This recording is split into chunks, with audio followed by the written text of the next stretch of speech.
Salam Adventus, Ibu Bapak, Saudara anggota jemaat dan simpatisan GKI Taman Majapahit, Semarang. Hari ini, Kamis 3 Desember 2020, kembali kita memasuki program layanan firman Pelita bagi kakiku. Mari kita berdoa terlebih dahulu sebelum kita membaca, mendengar, dan merenungkan firman Tuhan. Mari kita berdoa.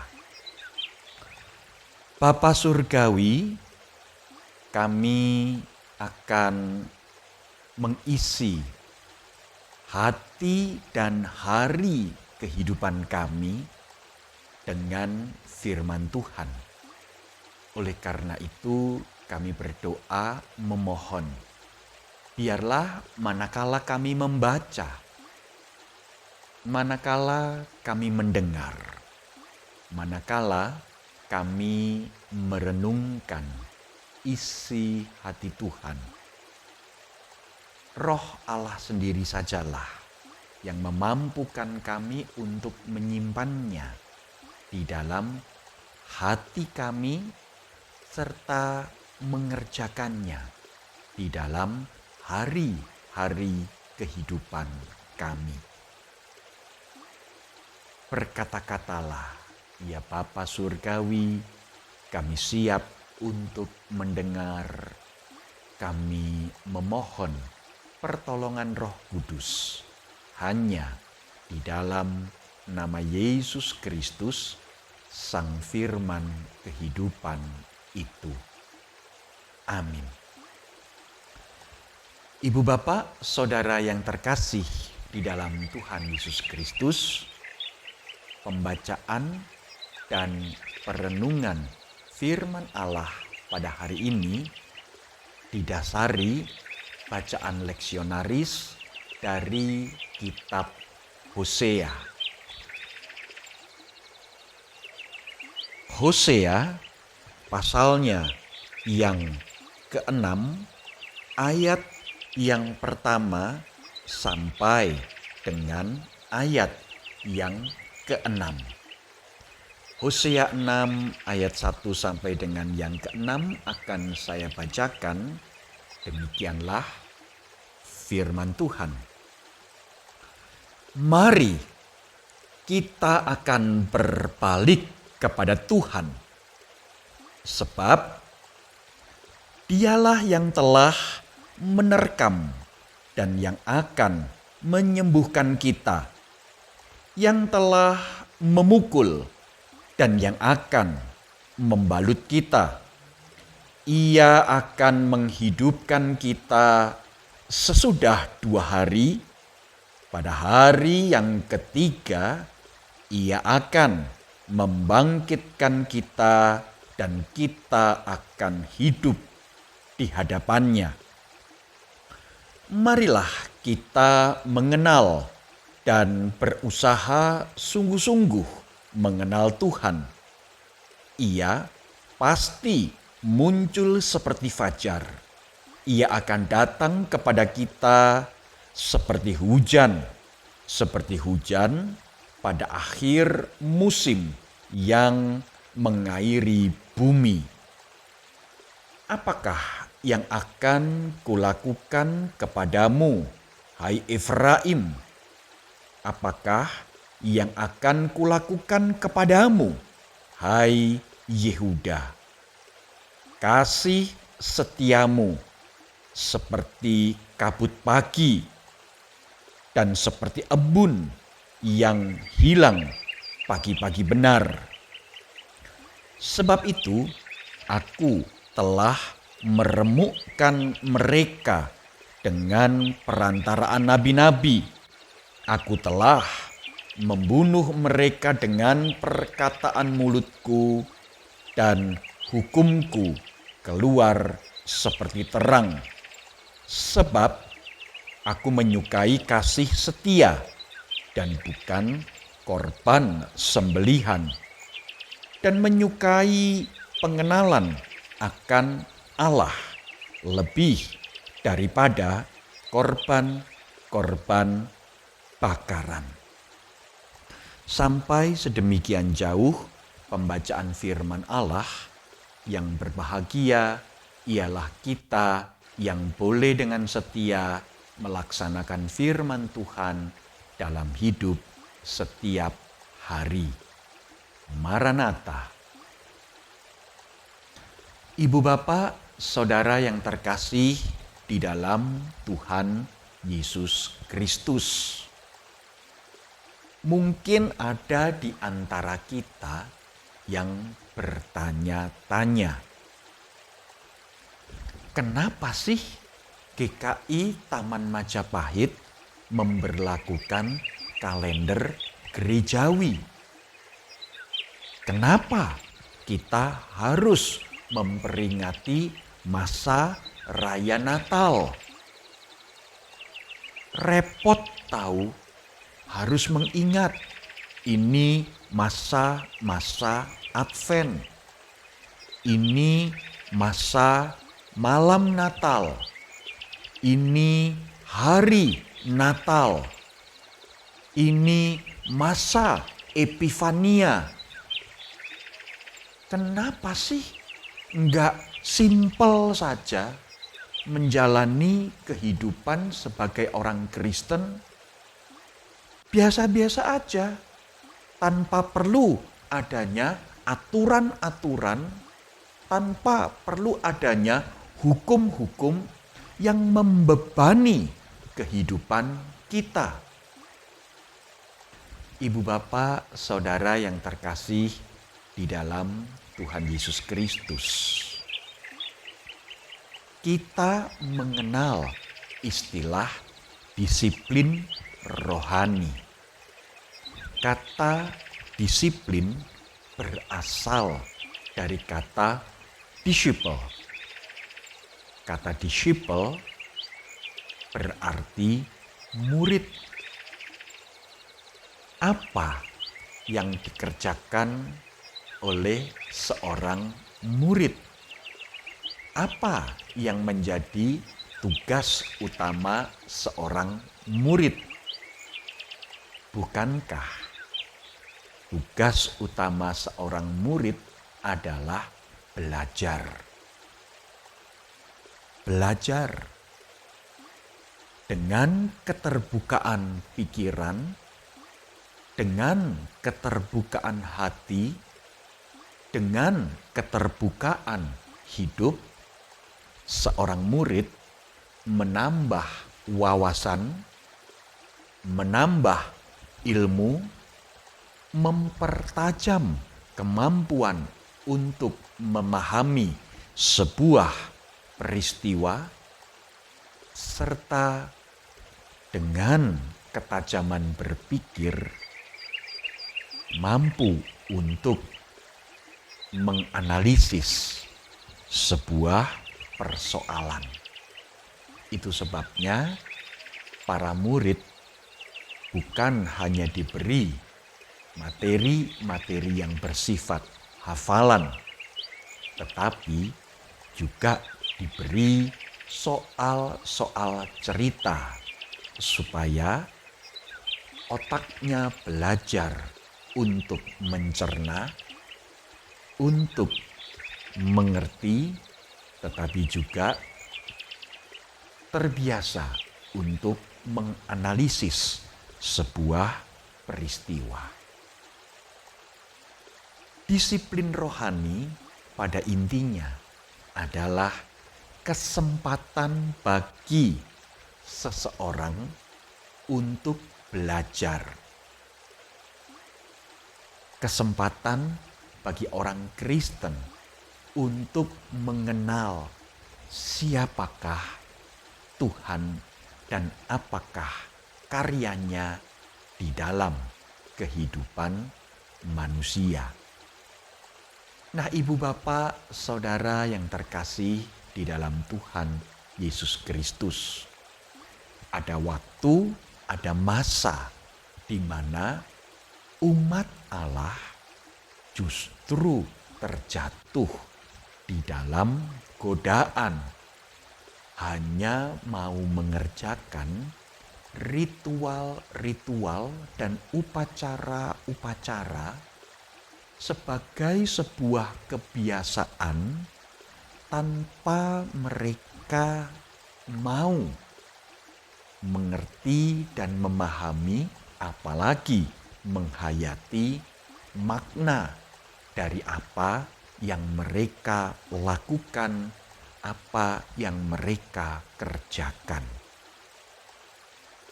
Ketika imam-imam mengatakan, sekarang waktunya memberikan korban, berbondong-bondong mereka menyerahkan korban, entahkah itu korban sembelihan, entahkah itu korban bakaran, entahkah itu korban sajian.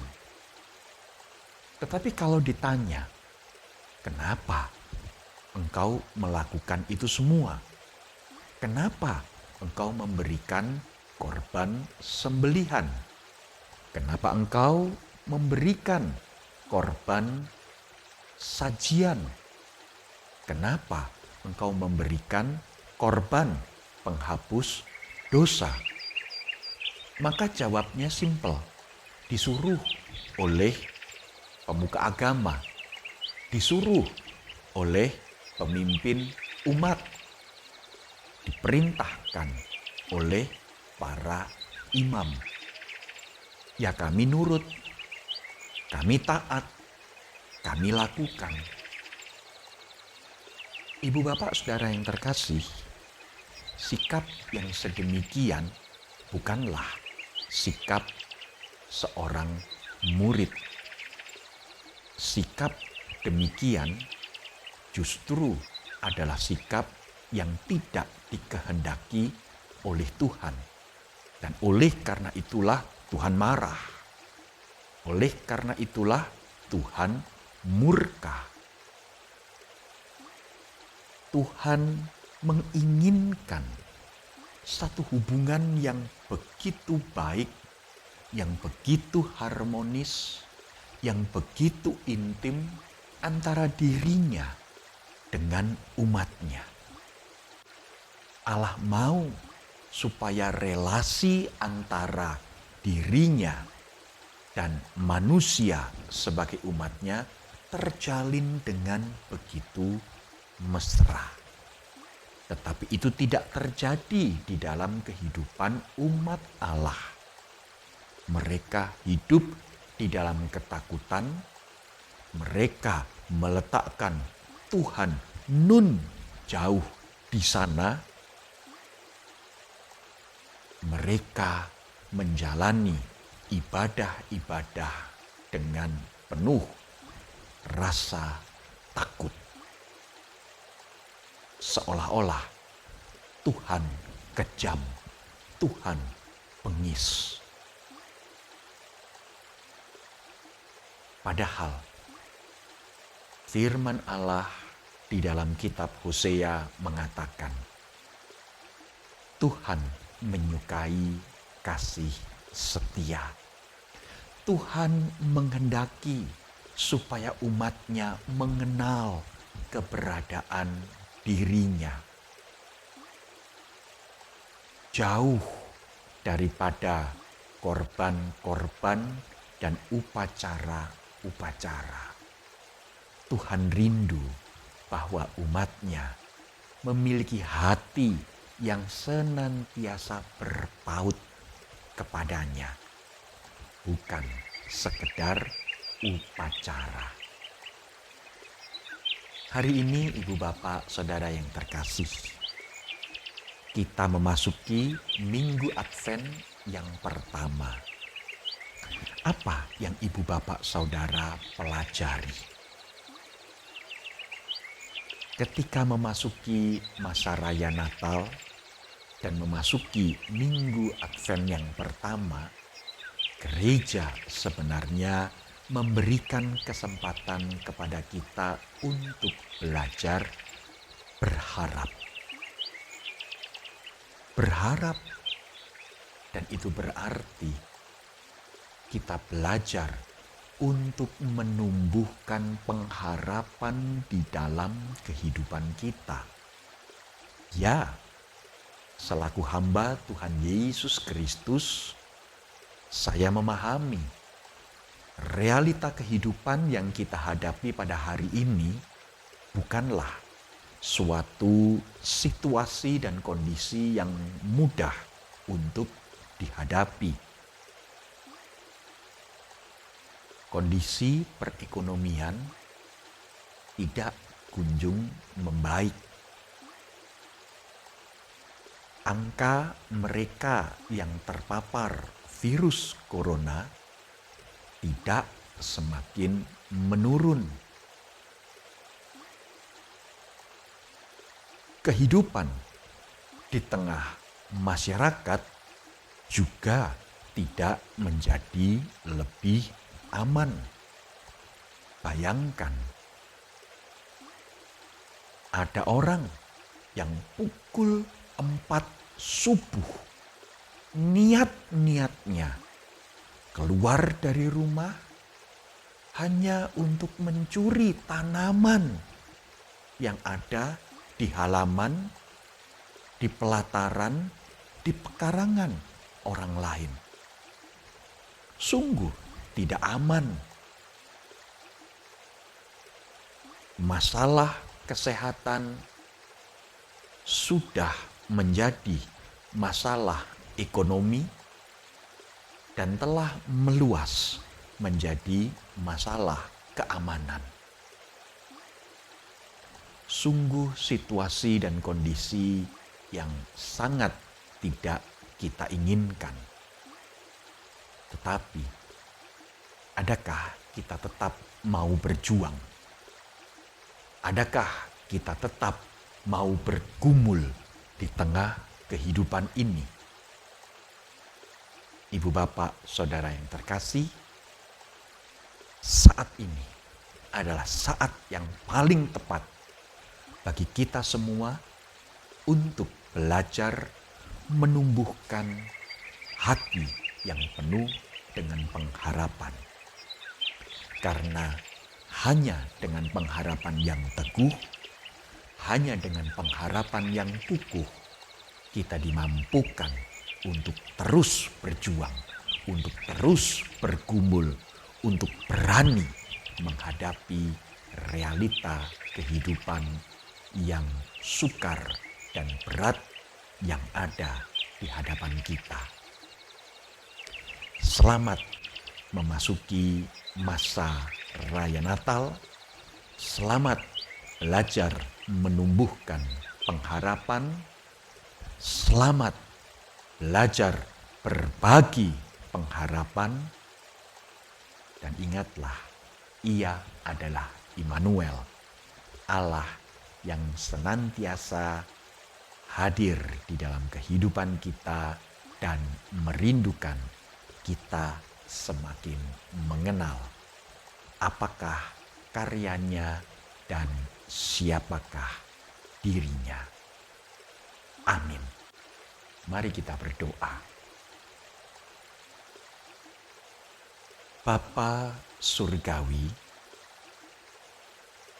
ketika kami memasuki masa Raya Natal, ketika Engkau menghantar kami memasuki masa Advent pertama ini, ajarlah kepada kami untuk tidak sekedar menjalaninya tanpa belajar apapun. Tetapi biarlah kami semakin dimampukan untuk mengenal Engkau, Allah yang hidup, yang senantiasa memberikan pengharapan di dalam hati kami. Jangan biarkan kami menjalani masa Raya Natal 2020 ini sebagai sebuah rutinitas, tanpa makna. Tetapi biarlah di minggu Advent pertama ini pengharapan kami semakin kukuh, semakin teguh, semakin tebal kepada Engkau, Allah yang hidup, yang telah mengaruniakan anak-Mu yang tunggal bagi kami. Terima kasih Bapa. Kami bersyukur, berdoa dan memohon di dalam nama Yesus Kristus, Sang Immanuel, Allah yang senantiasa beserta dengan kami. Amin. Selamat melanjutkan aktivitas. Tuhan memberkati, meneguhkan pengharapan ibu bapak saudara, dan membuat ibu bapak saudara hidup berbagi pengharapan bagi orang-orang yang ada di sekitar kita. Immanuel, Allah beserta kita.